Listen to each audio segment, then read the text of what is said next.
The alarm cut through the silence at 03:00 hours. Lisa Hoffman jolted awake in her cramped bunk, the shrill tone vibrating through the thin walls of the deep space monitoring station. For a moment she lay there, heart pounding, wondering if she had dreamed it. Then the sound came again, urgent, insistent. She swung her legs to the cold floor, rubbing her eyes.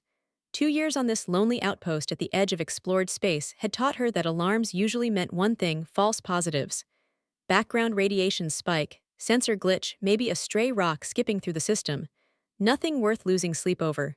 Still, protocol was protocol. Pulling on her uniform, Lisa muttered under her breath, "If it's another damned solar flare, I swear." She grabbed her half-finished coffee from the desk, burned her tongue on the first sip, and trudged down the narrow corridor toward the control room. The station hummed around her, the familiar drone of life support systems and computers monitoring the endless dark outside. The crew had grown used to the monotony, days spent cataloging star data, nights lost in silence broken only by tired conversations over ration packs. Nothing ever happened out here. That was about to change. When Lisa stepped into the control room, she froze. Her night shift team was clustered around the central console. No one moved, no one joked. Their faces were pale, serious. The air felt heavy. "What's going on?" she asked, setting her coffee on the console with a soft clink. Lieutenant Peter Grant turned toward her. His hands were trembling slightly as he held out a headset. "Ma'am, you need to hear this. We picked up a transmission about 20 minutes ago. It's alien." Lisa blinked. For decades humanity had found ruins, abandoned technology, whispers of civilizations long gone. But never, a living voice. "Play it," she said quietly. The speakers crackled. At first, nothing but strange harmonics. Notes like wind chimes tangled with bird calls, eerie and beautiful. Then, as the translation software locked in, words began to form in halting English. "This is Ara Prime calling any civilization within range. We are under attack. Our world is dying, we have no weapons, we have no defense." The crackle came without warning. "They are burning our cities, killing our people, we do not know how to fight. Please, if anyone can hear this, we need help. We are a peaceful people. We have children, we have families, please help us." The message ended, then it began again. Lisa's throat went dry. She played it a second time, then a third. By the end, her coffee was stone cold. The alien's voice, fragile, terrified, cut deeper than any sensor reading ever had. "How far?" she whispered. 37 light years, Peter said. "Based on signal degradation, the message is already 6 weeks old." Lisa leaned over the star chart as another officer, Ensign Karen Bell, pulled up a file. "The Krathel," Karen explained, her voice steady but grim. "We've tracked them for years. Expansionist empire, military society, 12 worlds conquered. Standard procedure is extermination or enslavement of locals." Lisa's eyes locked on Ara Prime's glowing dot, a world dying in silence. Families calling out into the dark, praying someone was listening. "How many systems got this transmission?" 17, Peter said. "They're broadcasting in every direction, hoping someone will answer." Lisa straightened slowly, the weight of the moment pressing into her chest. The galaxy had always been something distant, theoretical, impersonal, but now it was personal. Now it had a voice. "Get me a priority line to Earth Command," she ordered. "Admiral Morrison, Secretary General, wake them all. They need to hear this." Within the hour, the message reached Earth. In Geneva, inside the Unified Government headquarters, President Helen Carter sat at a long table surrounded by generals, diplomats, and scientists. The recording echoed through the chamber, the alien's plea filling every corner of the room. Silence followed. Then the debates began. "We can't get involved. We don't know galactic politics. If we intervene, the Krathel may come for Earth next." "But we have to intervene. We're hearing genocide in real time." Finally, Admiral Jake Morrison, tall and broad-shouldered with a war-weary face, placed both hands on the table. "Let be clear, if we answer this call, we're not sending aid convoys, we're not playing diplomat, we'll be going to war." The room erupted again, voices colliding, fear and anger thick in the air. President Carter listened, silent, her gaze fixed on the stars beyond the window. Then, as the alien's voice repeated once more, "Please help us," her jaw tightened. She whispered the words that would change humanity forever. Message received, Earth is coming. The recording had ended, but the silence in the chamber felt heavier than the alien's plea. The council hall of the unified Earth government was built for grandeur. Vaulted ceilings, a panoramic window showing Geneva's skyline, polished oak tables carved from the last protected forests of Earth. But tonight, the beauty of the room was lost. The people seated around the table were staring at one another, pale with the weight of history pressing down on them. President Helen Carter, silver-haired but sharp-eyed, leaned back in her chair. She had played the alien message 5 times already. Every time she heard the trembling voice say, "We have children, we have families, please help us," she felt a pit form in her stomach. Her grandmother's voice whispered in memory, "The worst pain is watching suffering and doing nothing when you could have acted." But Helen also felt the weight of her duty. If Earth went to war, the entire planet would pay the price. Admiral Jake Morrison broke the silence. He was a tall, broad man with steel-gray hair and eyes like tempered glass. A soldier forged in Earth's last great conflict before the unified government, he carried scars, physical and otherwise. "Let's stop dancing around it," he said, his deep voice commanding attention. "If we answer this call, we'll have to fight, and the Krathel don't leave survivors." General Frank Cooper, a wiry veteran with a sharp jawline, leaned forward. "We have an advantage they don't expect. Humanity has spent 10,000 years perfecting war. We know strategy, deception, ambush. We made nuclear weapons, chemical weapons, orbital weapons. We've studied every battle in history, how to win, how to break an enemy, how to crush them so they never rise again. That's our dark inheritance." Across the table, a diplomat slammed his fist down. "And you're proud of that?" Cooper didn't flinch. "No, but it's a tool, and maybe it's time we use that tool to protect instead of destroy." The chamber erupted in voices. "We can't, this would expose us. The Krathel will burn Earth if we interfere. Are we supposed to sit here while children are slaughtered?" Helen let the storm rage, her eyes moving over each face. Scientists looked uneasy. Diplomats were frantic. Military officers, for all their grim tones, carried a glint of resolve. "Admiral Morrison," Helen said at last, "can we do it? Do we have the capability to fight the Krathel at Ara Prime and win?" Jake folded his arms.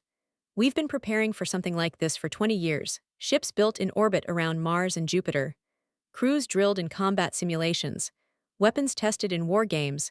On paper, yes, we can fight them, probably even beat them, but it won't be clean. People will die, hundreds, maybe thousands. And not just soldiers, civilians too. The Krathel will retaliate if we show ourselves." The room quieted again. Everyone was watching Helen. She pressed her palms flat on the table. "What does it say about us if we stay hidden?"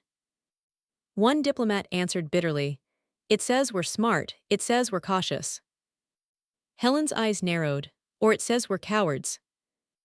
Her words hung in the air. Jake tilted his head. He had seen this look before, on leaders about to make decisions that would define history. Helen rose from her seat. "We've spent centuries learning how to kill each other. We became very, very good at violence. But maybe it's time we finally use that knowledge for something greater. Maybe it's time we step out of the shadows. I won't have humanity remembered as a species that could have saved millions, but chose to do nothing." She turned to Jake. "Admiral Morrison, prepare the fleet." The chamber erupted again, but Helen's voice cut through the chaos like a blade. "Message received, Earth is coming. Aboard the S. Valiant." Captain Ben Walker stared at the orders glowing on his command console. His jaw tightened as he read them twice, then a third time, as if repetition might dull their meaning. "War," he muttered. The word felt foreign in the quiet hum of his ship's bridge. "We're going to war." The Valiant was a proud vessel, built in Jupiter's orbit. Sleek hull, cutting-edge railguns, fighter bays packed with pilots itching for purpose. But Ben knew better than anyone that metal and firepower didn't win wars alone. People did, and people died. His crew gathered in silence around him. His executive officer, Julie Price, broke it first. Against who? The Krathel, Ben said, his voice low but steady. Empire species, expansionists, they're slaughtering a peaceful race called the Valent. Earth has decided to intervene. The room was silent. Every face turned toward him, waiting for the words no captain ever wanted to say. Some of us, he continued slowly, might not come back. The silence stretched, heavy as stone. Then Julie straightened her back, eyes hard. Then we'd better make damn sure we win. A few quiet nods rippled through the crew. Fear mixed with determination. This wasn't a patrol. This wasn't exploration. This was humanity's first true war in the stars. Ben's throat tightened. He remembered the last war on Earth. The faces of soldiers who had never returned. The civilians who paid the price. He had promised himself he'd never see such blood again. And yet here he was, about to lead men and women into the unknown. Still he thought of the alien's voice. We have families, we have children, please help us. His hand closed into a fist. All hands, he said. Prepare for deployment. We rendezvous at Mars in 12 hours. Humanity is done hiding. On Ara Prime. Far from Earth, in the ruins of a once beautiful city, Elrin crouched in the basement of his collapsed home. He was thin now, his feathers matted with soot, his stomach hollow from days without food. Above him the world was fire. Krathel warships hung in the skies like black blades. Their soldiers marched through streets rounding up Valent civilians. Families screamed. Children cried. Whole neighborhoods burned. Elrin clutched his younger sister close. She was barely 10 cycles old, trembling in his arms. Why did no one come? She whispered. We called for help. Why does no one come? Elrin pressed his beak against her head, eyes wet with smoke and grief. They will, he whispered, though he didn't believe it. Someone will hear us. Above them, the Krathel banners rose higher. Earth orbit. At Mars, ships gathered. 27 vessels, sleek destroyers, heavy cruisers, carriers assembled into formation. Engineers swarmed the docks, loading ammunition, securing supplies, checking life support. For the first time in history, humanity's weapons weren't pointed at each other. They were pointed outward. Admiral Morrison stood on the bridge of his flagship, eyes fixed on the stars. All ships, he said, voice calm, steady. Prepare for jump. Destination, Ara Prime. The comm crackled with acknowledgments. Engines roared. Jake's lips tightened into a grim line.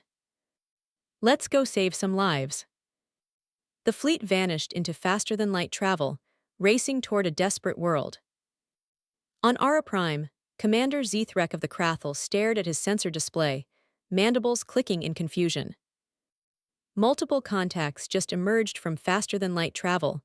Unknown signatures, 27 vessels, formation, battle formation. His tactical officer looked up, eyes wide.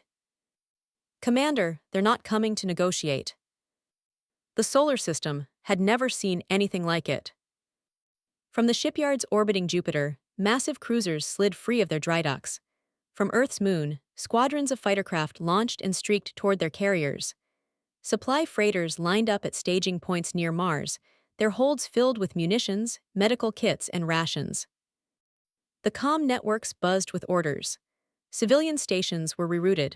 Families said tearful goodbyes to sons and daughters wearing uniforms heavier than their years. For centuries, humanity had feared contact with something greater than itself. Now, in the face of annihilation on a distant world, humanity was rushing headlong toward it. At Mars orbit, the fleet assembled, 27 warships, thousands of crew, railguns primed, missile bays loaded, engines glowing like the hearts of stars. But behind all the discipline, all the rehearsed maneuvers, fear simmered. No simulation, no drill, had prepared them for the reality of facing an empire that had already slaughtered 12 worlds. Aboard the Valiant. Captain Ben Walker stood at the observation deck of his ship. Through the reinforced glass, Mars loomed red and silent below, its surface streaked with dust storms. The fleet hung against the black like a constellation of steel. Ben's hands gripped the railing. He should have felt pride. Instead, he felt the weight of ghosts. He remembered a war 20 years past, Earth's last. He had been a junior officer then, leading men into burning cities. He had seen children crushed under rubble, soldiers bleeding out in his arms. War had a smell, a taste, a sound that never left you. And now, he was leading humanity into another one. The door hissed open behind him. Julie Price, his executive officer, stepped in. She carried 2 steaming mugs. "Coffee," she said simply, handing him one. Ben accepted it with a tired nod. "You ever think about what comes after this?" Julie raised an eyebrow. "You mean if we win?" "If we survive," Ben corrected. He sipped, the bitterness biting his tongue. "If we show the galaxy who we are, there's no going back. They'll all know us then. The predators, the victims, the empires. Every eye out there will turn to Earth." Julie shrugged. "Maybe that's better than hiding. At least then we get to choose who we are instead of letting the galaxy decide." Ben gave a faint smile. "You always did have more courage than sense." Julie leaned against the railing, eyes on the stars. "We're doing the right thing, Ben. That voice, the alien begging for help, it's stuck in my head. If we don't fight for them, what's the point of all this?" Ben wanted to argue, but he couldn't. Instead, he stared at the darkness, feeling the gravity of choices too heavy for one man. Ara Prime, a world under siege. Elrin staggered through smoke-filled streets, one hand clutching his younger sister's feathers to keep her close. The city of Velikar, once a place of light and song, was a ruin. Towers that had glittered with crystalline windows now lay broken, spilling shards across the ground. The air reeked of ash and ozone. Everywhere the Krathel soldiers marched. They were towering creatures, encased in segmented armor that gleamed darkly. Their mandibles clicked as they barked orders, herding valiant civilians into containment zones. Those too weak to walk were left behind or cut down. Elrin's heart pounded. They had avoided capture for days, hiding in basements and old tunnels. But food was gone. His sister's breaths were shallow, her steps unsteady. He had to risk the streets. "Stay quiet," he whispered. "Don't look at them, just don't look." They slipped into the remains of a marketplace. Colorful awnings lay shredded, the smell of charred fruit hanging heavy. Once, the Valiant had sung here in celebration. Now it was silent but for the tramp of Krathel boots. Suddenly, a shout rang out. A soldier spotted them. Elrin froze as the alien raised its weapon.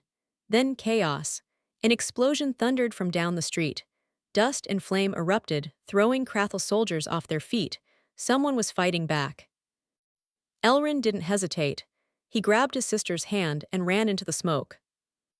Behind them, the alien's desperate words still echoed in his mind. "Please, we have children, please help us." Earth Command Final Briefing. In Geneva, President Helen Carter stood at the center of the command dome. A massive holographic projection of Ara Prime rotated above the table, glowing with overlays of known Krathel positions. Around her, the heads of every major division stood waiting. Admiral Morrison spoke first. "We know the Krathel doctrine, fleet superiority, long-range engagements. They don't use fighters, they don't expect unconventional tactics. That's our edge." General Cooper tapped the map. "Ground forces will be tougher, they fight in formations, doctrine-heavy, but humans know urban combat better than anyone. We adapt, we improvise, that'll break them." A scientist cleared her throat nervously. "If we fail, if they defeat our fleet, then Earth's location will be exposed. They'll come for us." Helen's eyes were cold but steady. "Then we won't fail." She looked at the projection of Ara Prime. She imagined its burned cities, its broken families, and she thought of her grandmother's stories. "History won't remember our caution," she said softly, "but it will remember our silence." The fleet departs.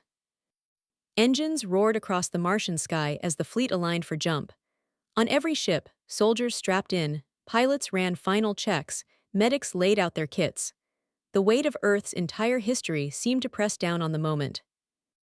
Captain Walker stood on the Valiant's bridge, voice steady. "All stations, report readiness." One by one, the answers came back. Weapons ready, engines green, fighter squadrons locked and loaded. Julie glanced at him. "Orders, Captain." Ben's throat was dry but his voice was clear. "Set course, destination, Ara Prime, engage FTL." The stars stretched, the ships vanished into light. For the first time in human history, Warships carried Earth's banner into interstellar battle, not for conquest, but for strangers begging in the dark. Ara Prime Orbit. Commander Zthrek of the Krathel fleet tapped his claws against the command console. His war had gone flawlessly. The Valent had been weak, fragile, utterly unprepared for conquest. Their cities fell in days, their people scattered like frightened animals. Now, resource extraction had begun. In 3 cycles, Ara Prime would be stripped bare, its population reduced to slaves or corpses, just another trophy for the Krathel Empire. Then a sensor officer's voice cut through the hum. "Commander, unusual readings at the edge of the system." Zthrek frowned. "Debris." "No, sir, energy signatures, multiple contacts. They just emerged from faster-than-light travel." Zthrek moved to the console.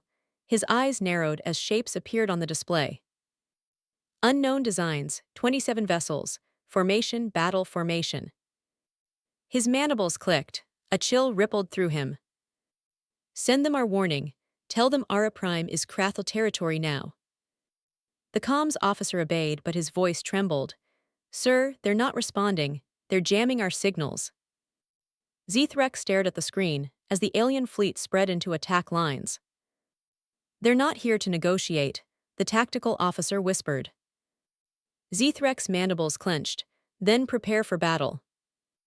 On the bridge of the Valiant, Captain Walker gave a single order as the Krathel fleet came into view. "All ships launch fighters." And with that, humanity's first interstellar war began. The human fleet dropped out of faster-than-light, in a flash of light and distortion. On the bridge of the S Valiant, Captain Ben Walker stared at the tactical display. Red icons, 15 Krathel heavy cruisers, 8 destroyers, and a massive command carrier formed a wall around Ara Prime. Below, the planet burned. "They're in standard defensive formation," Julie Price reported, eyes sharp. "Carrier at the center, cruisers forming a perimeter, destroyers forward." Ben nodded slowly. "Just like the simulations, just like they always do." "Sir," the comms officer said, "they're hailing us." "Let them talk to silence," Ben replied, his jaw tightened. "Launch fighters." The order rippled across the fleet. From hangar bays, swarms of small, needle-shaped craft exploded into space. Over 300 fighters roared forward, their engines burning white. To the Krathel, it must have looked like a cloud of angry insects rushing into their formation. Krathel shock. On the Krathel flagship Bloodfang, Commander Zthrek felt his mandibles click in irritation. "What are those things?" he demanded. His tactical officer shook his head, confused. "Too small to be capital ships, too fast to be drones." "Point defense weapons," Zthrek snapped. The order went out. Krathel ships opened fire with brilliant streams of defensive lasers designed to destroy missiles. Dozens of human fighters died instantly, their hulls ripped apart. But the rest kept coming. They dodged, weaved, and split into attack wings, swarming from every angle. "Sir, they're too agile, we can't track them all." Zthrek leaned closer to the screen, unease coiling in his chest. This was no doctrine he knew. "Human ingenuity." Fighter pilot Danny Hayes laughed as he rolled his craft through a storm of fire. The G-forces slammed into him, but adrenaline kept his hands steady. Fox 3, he shouted, launching 2 missiles. They streaked toward a Krathel cruiser, exploding against its weapons array. Sparks flared. The massive vessel's forward guns went dark. Around him, dozens of pilots called out targets. They weren't trying to destroy the capital ships, not yet. They were blinding them, gutting their sensors, crippling their weapons. "Break their eyes, break their teeth," Danny muttered. "Let the big guns do the rest." On the Valiant, Julie's voice was steady. "Enemy defensive grid collapsing." "Good," Ben said, his eyes were cold. "All ships fire missiles." From the human fleet, hundreds of warheads launched at once. Some carried high explosives, others nuclear fire. A wave of death swept toward the Krathel line. The aliens, point defense systems, already overwhelmed by the fighter swarm, couldn't stop them all. The first Krathel cruiser exploded in a blinding flash as 3 nukes tore it apart. Debris scattered like shrapnel across the battlefield. A cheer rippled through the Valiant's crew. The Krathel response. Zethrek's mandibles twitched in disbelief as one of his cruisers vanished in fire. Return fire, all ships target their largest vessels. Krathel energy beams lanced across space. Brilliant blue streams carved into the void, slicing against human armor. On the Valiant, the ship shuddered violently, consoles sparked, direct hit to aft shields. Compensate, Ben barked. Don't give them a straight shot, change formation Delta. The human fleet shifted instantly. Ships darted, zigzagged, moved in patterns that looked chaotic but were planned. It was unlike anything the Krathel had ever seen. They don't hold formation, a Krathel officer whispered. They fight like predators. Railgun held. Railguns fire at will, Ben ordered. Human ships spat streams of solid metal slugs at near-relativistic speeds.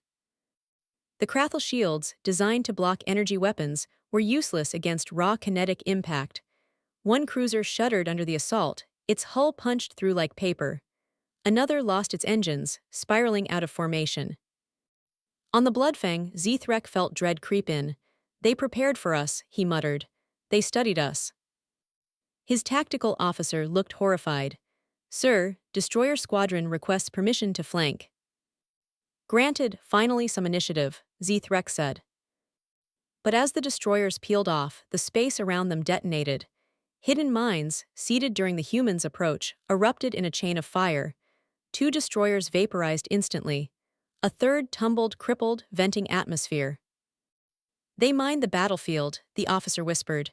They knew where we'd go. Zethrek's chest tightened.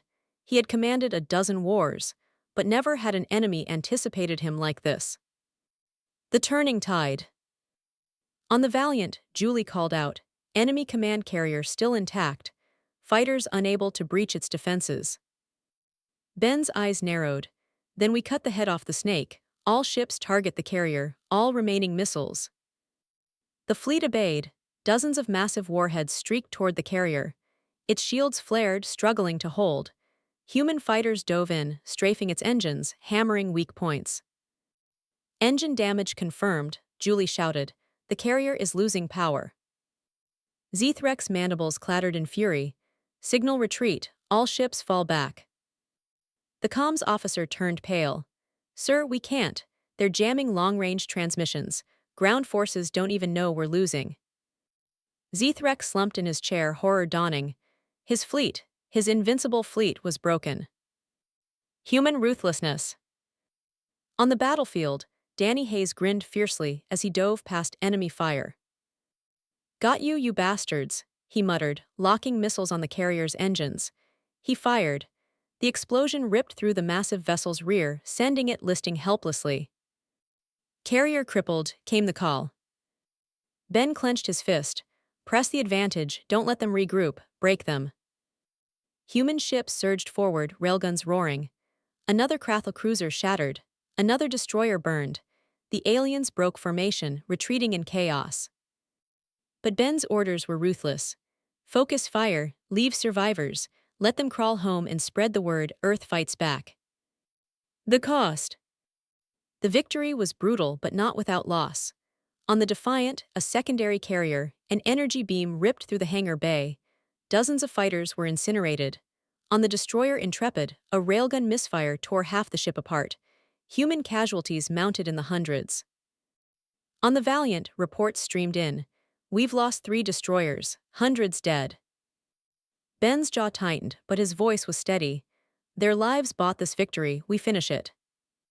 The Krathel fleet, broken and scattered, limped toward the edge of the system. Some ships vanished into faster-than-light retreat, others exploded in silence. Ara Prime was no longer theirs. A new phase. The human fleet secured orbit. For the first time, the skies above Ara Prime were free of Krathel warships. Below, the planet still burned. Krathel ground forces remained, unaware their fleet had been shattered. Julie turned to Ben. Sir, what are your orders? Ben looked down at the planet, at the ruins, the fires, the millions still cowering in fear. Deploy Marines, he said. We're not finished yet. Dropships began to detach from human carriers, descending through atmosphere like falling stars. On the surface, Elrin looked up through the haze. For weeks, he had seen nothing but enemy fire raining from the sky. Now he saw trails of light descending, not to destroy, but to deliver hope. Major Kelly Price stood in the open bay of her dropship, armor sealed, rifle in hand. "Ground forces," she barked into her comm, "our mission is simple: take back Ara Prime. No half measures, no retreat." The dropship shuddered as it entered the atmosphere. Flames licked the windows. The city's burning skyline loomed ahead. Kelly's voice was steady. "Today, humanity stops hiding." The doors opened. Marines go. And humanity's first ground war on alien soil began. The dropships tore through Ara Prime's atmosphere like meteors, their hulls glowing red against the thickening air. Inside each bay, rows of Marines sat strapped into crash seats, weapons across their laps, armor sealed tight. The air smelled of oil, metal, and nerves. Major Kelly Price checked her squad's readiness. Faces hidden behind visors, hands clenched around rifles. The silence was absolute except for the rattling hum of the engines. She keyed her comms. "All units, remember your training. This is urban warfare. Every corner's a kill zone. Watch your angles, trust your squad, and keep moving. No lone heroes." The dropship lurched as anti-air fire streaked upward from Krath emplacements. Bright bolts of energy hammered into the formation. One dropship exploded mid-descent, scattering debris across the sky. No one spoke, but every Marine felt the weight of it. "Brace," the pilot shouted. The landing struts slammed into scorched asphalt. Doors exploded open. "Go, go, go," Kelly roared. The Marines surged into Ara Prime's capital city, once a place of shining spires and crystal domes, now reduced to smoldering ruins. First contact. The air was thick with smoke and the stench of burning flesh. Half-collapsed buildings leaned precariously, their crystalline walls shattered. Ash fell like snow. Kelly signaled her squad forward. They moved with precision, weapons scanning, boots crunching over glass. "Contact front," whispered Private Kate Morris. Through her visor, a squad of Krathel soldiers came into view, towering figures, carapace armor glinting, weapons clutched in clawed hands. They moved in perfect formation, oblivious to the ambush. Kelly's voice was a whisper in the comms. Hold, now." The Marines opened fire from both sides of the street. Bullets and plasma rounds tore into the Krathel ranks. Their formation collapsed instantly under crossfire. Within 30 seconds, it was over. The street was littered with alien corpses. "Clear," Kate confirmed. Kelly stepped over a fallen Krathel soldier. Their armor was scorched and cracked, mandibles frozen mid-snarl. For all their brutality, the Krathel fought like they expected every battle to be the same. Doctrine, routine, predictable. Humans didn't fight that way. Elrin's rescue. 2 blocks away, Elrin huddled in the basement of a shattered home. His sister clung to him, trembling. The ground above shook with distant impacts. Through cracks in the rubble, Elrin saw armored figures moving down the street, shapes unlike Krathel. Smaller, 2-legged, weapons slung low. He froze. Were they more conquerors? One figure stopped near the ruins, scanning. Then it crouched and spoke through a translator device. "Hello, we're here to help, don't be afraid." The voice was strange but soft. Elrin's sister whimpered, "Don't go, it's a trick." But something in the way the soldier moved, cautious, patient, pulled Elrin forward. Slowly, he shifted rubble aside. The armored figure removed its helmet. A human woman's face appeared, sweat-streaked, eyes sharp but kind. "My name, Sergeant Nina Costa," she said. "You're safe now." Elrin's throat tightened. Safe, he hadn't heard that word in weeks. Behind her, other Marines were already passing ration packs and medical kits to gaunt, valent civilians emerging from hiding. One Marine knelt, offering food to children first. Another tended wounds with steady hands. Elrin watched in stunned silence. These warriors, who had descended from the sky in fire, were treating his people gently. "Why?" he whispered. "Why would you fight for us? You don't even know us." Sergeant Costa looked at him, her voice steady. Because you asked for help. Streets of Fire. The battle spread across Velikar. Marines pushed through alleys and courtyards, clearing block by block. Their training in Earth's ruined megacities paid off. Every corner was an ambush, every building a fortress. Krathel soldiers tried to hold intersections in tight formations. Humans flanked them, slipping through rubble, cutting supply lines, ambushing patrols. Sergeant Chris Bailey led his squad into what had once been a market district. Stalls still hung with tattered cloth, charred bones scattered underfoot. Movement 12 o'clock, whispered Kate. Through Bailey's visor, he saw 20 Krathel advancing in a perfect line. He grinned grimly. Classic, they're walking right into it. He raised his fist. His squad melted into shadows, half slipping left into broken shops, the other half right into collapsed homes. The Krathel patrol marched straight into the kill zone. Now, Bailey whispered. The ambush erupted. Gunfire roared from both sides. Grenades detonated among the aliens, shredding their formation. In seconds, the street was silent. Bailey stepped out, scanning bodies. Collect weapons, grab intel, move. His squad moved quickly, leaving nothing for the enemy. Human ruthlessness, human mercy. Not all encounters ended in fire. Major Price found herself starring at a makeshift prison. Dozens of Valent civilians crammed into a government hall, guarded by 30 Krathel. A direct assault would kill the hostages. She activated her translator and called out over loudspeaker, "Krathel Commander, your fleet is destroyed. Your ground forces are cut off. Release the hostages and surrender, and you will live. Refuse, and we will tear this building apart brick by brick." Silence, then a harsh alien voice replied, "And what is to stop you from killing us after?" Price's reply was cold and sharp. "Because we're not monsters, we follow rules. You chose slaughter, we chose to be soldiers, decide." A long pause followed, then slowly the doors opened. Krathel soldiers filed out, weapons dropped. The hostages stumbled into daylight, sobbing. Human medics rushed forward. Elrin, watching from the crowd, could barely believe it. These humans could have massacred the Krathel, could have taken revenge. Instead, they spared them. His sister tugged at his sleeve. "They saved us." Elrin's chest tightened. "Yes," he whispered, "they did." Cost of war. By nightfall, parts of Velikar were in human hands, but the cost was high. Reports streamed to Major Price's command post. Dozens of Marines dead, hundreds wounded. The Defiance medbay overflowed with casualties.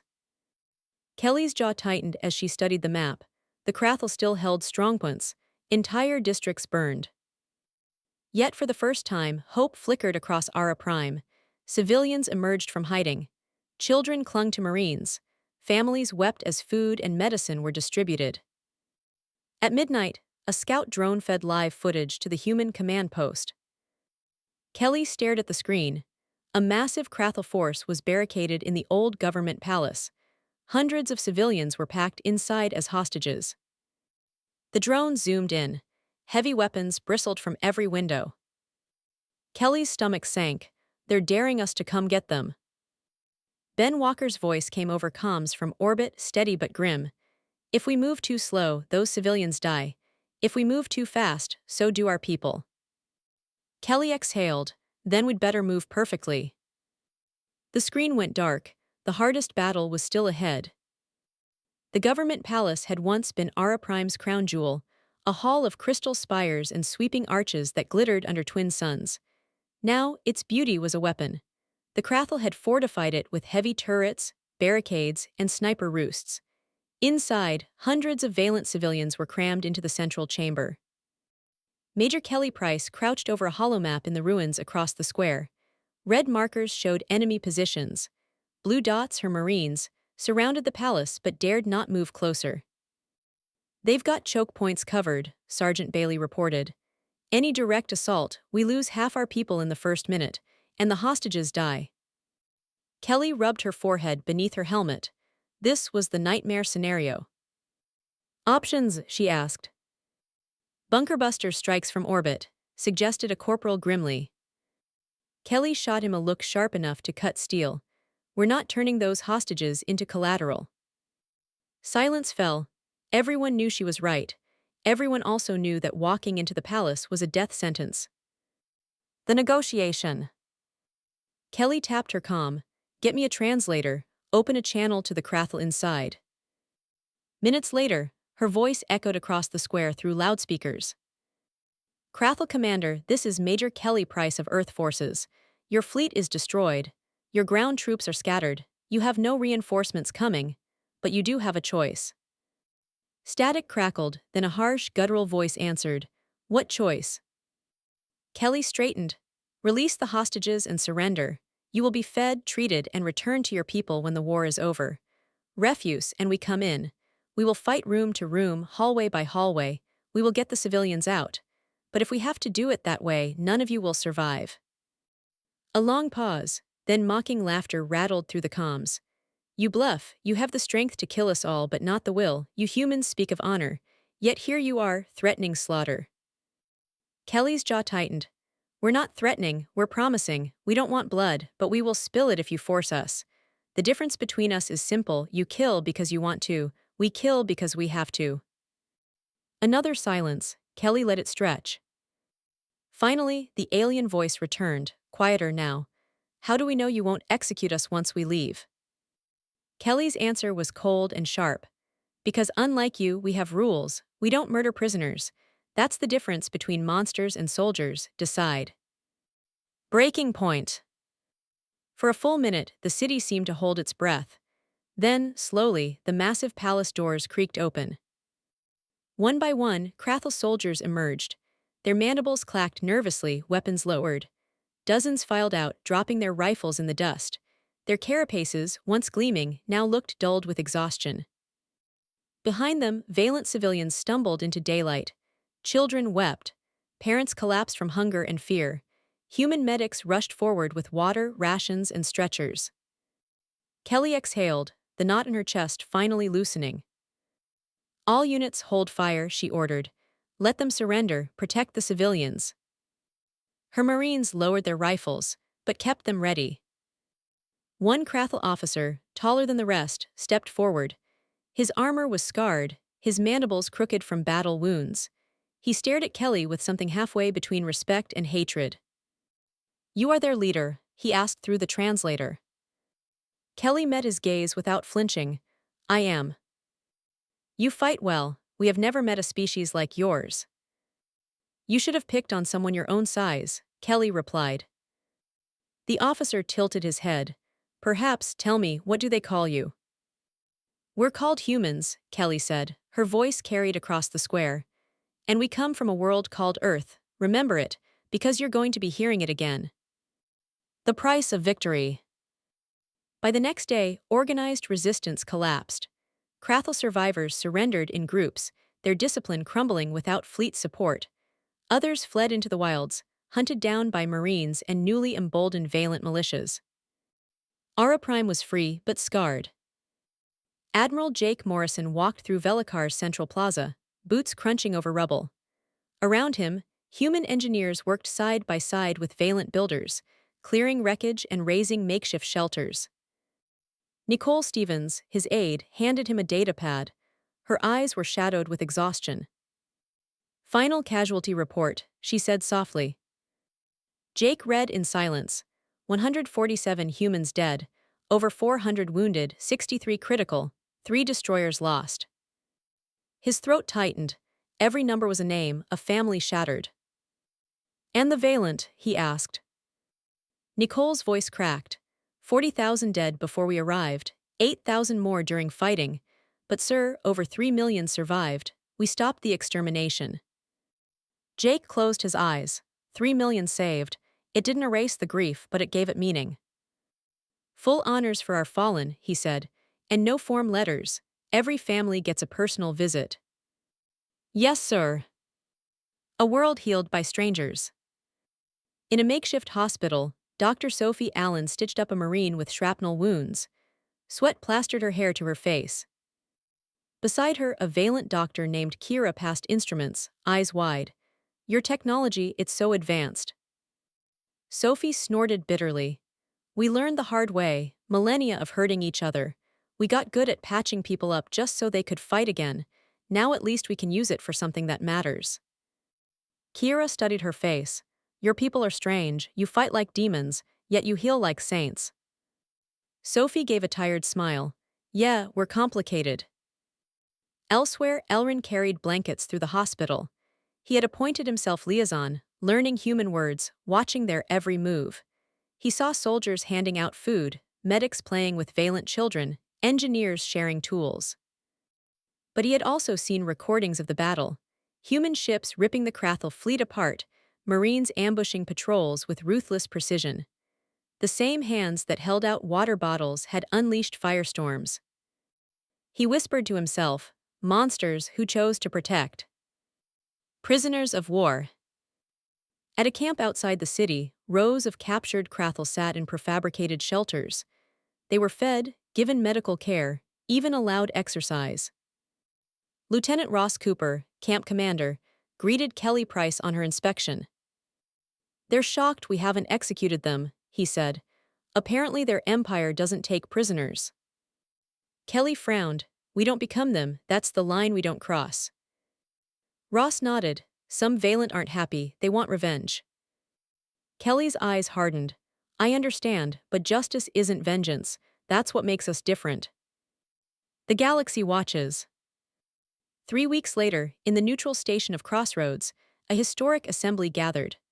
Dozens of alien delegations crowded the Grand Hall, their forms glittering, crawling, or floating in the vast chamber.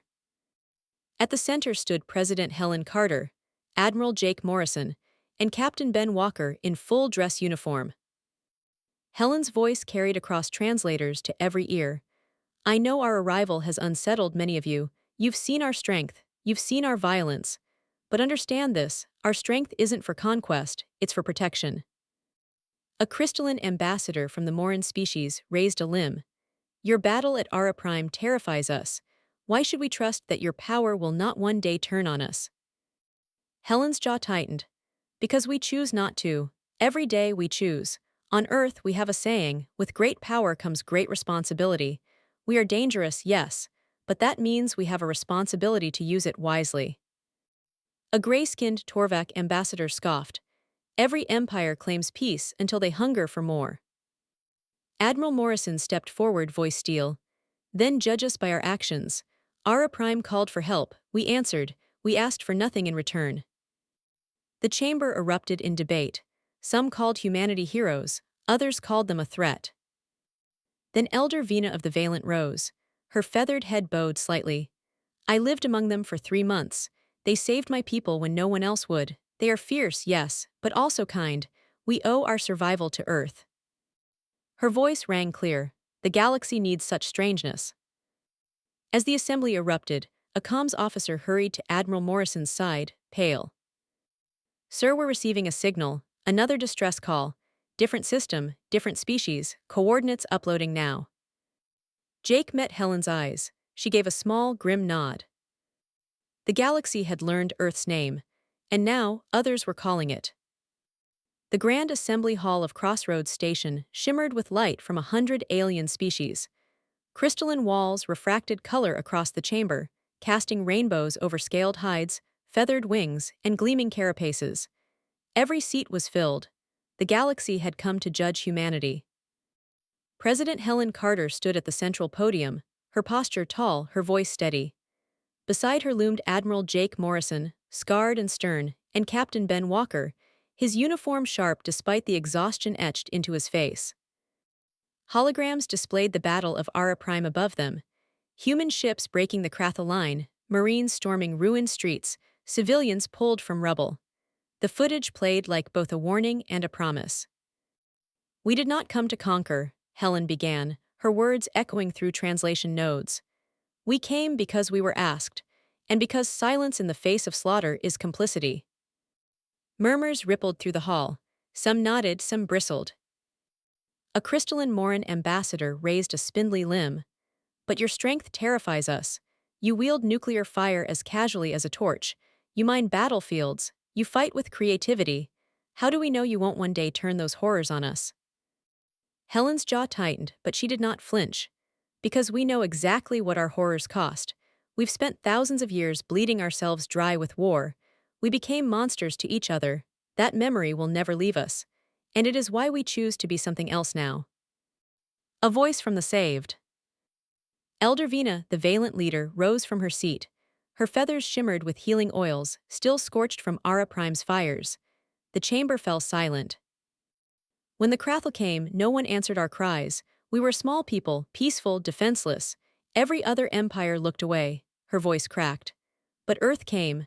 They crossed the stars, fought demons in the sky, bled in our streets. They gave us food, medicine, safety. They asked for nothing in return. Her gaze swept the chamber. Yes, they are dangerous. I have seen their weapons tear apart cruisers. I have seen their soldiers fight like predators. But I have also seen them hand bread to starving children. I have seen them weep when they lost their own. They are monsters, yes, but monsters who chose to protect. The hall buzzed with hushed voices. Humanity's proposal. Admiral Morrison stepped forward. His voice carried the weight of command. We offer a choice. Any world under attack, any people facing annihilation, you may call on Earth. We will come. We will not demand tribute. We will not claim your worlds. We ask only the chance to help. A Torvek ambassador narrowed his gray eyes. Why, what do you gain? Jake's lips curled into the faintest hint of a smile. Nothing, except knowing we did the right thing. And maybe the galaxy is better when predators stand guard over the weak instead of hunting them. The chamber erupted in overlapping arguments. Some species shouted for acceptance, others hissed warnings. Finally, the Moran ambassador's crystalline body pulsed with light. Let each species decide for themselves. Those who trust Earth may stand with them. Those who do not may remain apart, but we cannot deny them recognition. Earth has proven it is no longer hidden. A vote was called. One by one, delegations raised their symbols. Yes, no, abstain. The final tally appeared in shimmering glyphs, not unanimous, but clear. Earth was officially recognized as a member of the galactic community. Letters of the Fallen. After the assembly, Captain Ben Walker returned to his quarters aboard the Valiant. He sat at his desk, alone, writing by dim light. Each letter was a dagger to the heart. To the parents of Danny Hayes, who had died ramming his fighter into a Crathel weapons platform to save his wingmates. To the wife of Chief Engineer Tom Bradley, who had kept engines running as the ship was torn apart, dying in the explosion that saved hundreds. Ben's words were personal, tender. He remembered their laughter, their courage, their sacrifices. He refused to let them become just names carved into stone. By dawn, his desk was covered in letters. His eyes burned, but his resolve held. These deaths would mean something. The galaxy would remember. Earth's broadcast. Back on Earth, President Helen Carter stood before cameras transmitting across the planet. Her speech went to every home, every city, every family who had waited in fear. Today, humanity stepped into the light, she said. We fought not for ourselves but for strangers. We proved that our strength does not have to be cruelty. We are the monsters of Earth, yes, dangerous, cunning, fierce. But we choose to be protectors. That is our legacy now. People watched in silence. Some wept for those lost. Some cheered in pride. Others sat in quiet awe, realizing history had shifted beneath their feet. For the first time in millennia, Earth was united not by fear of each other, but by a cause greater than themselves. Elrin's reflection. On Ara Prime, Elrin walked among rebuilt homes with his sister. Human engineers worked beside Valent builders, raising shelters from rubble. Children laughed again, though softly, as if afraid laughter might vanish if it grew too loud. He paused to watch Marines play ball with Valent children, their armored gloves surprisingly gentle. He remembered the day they had pulled him from the ruins, offering water and food with hands that had just held rifles dripping in blood. They are not like us, he murmured, and yet they are. His sister tugged his sleeve. They saved us. That means they are family now. Elrin smiled faintly. Perhaps she was right. The next call. Weeks later, in the command chamber of the Valiant, Admiral Morrison and Captain Walker stood together, reviewing reports. A comms officer rushed in, breathless. "Sir, incoming transmission, another distress call. Different system, coordinates the Veli's reach." The chamber went silent. Jake glanced at Ben. "It begins again." Ben exhaled, shoulders heavy but firm. "Then we answer." The message played, a fractured voice, alien yet familiar in its desperation. "Under attack, our people are dying, please, if anyone can hear us, help." Jake's jaw set. Message received. He turned to the fleet. "Earth is coming." In the endless dark of space, the human fleet prepared to jump once more. Their ships, born of centuries of human conflict, carried scars of Ara Prime's battle and the weight of the fallen. But they also carried something new: hope. For the first time in galactic history, predators had chosen to stand guard. And the galaxy would never be the same again.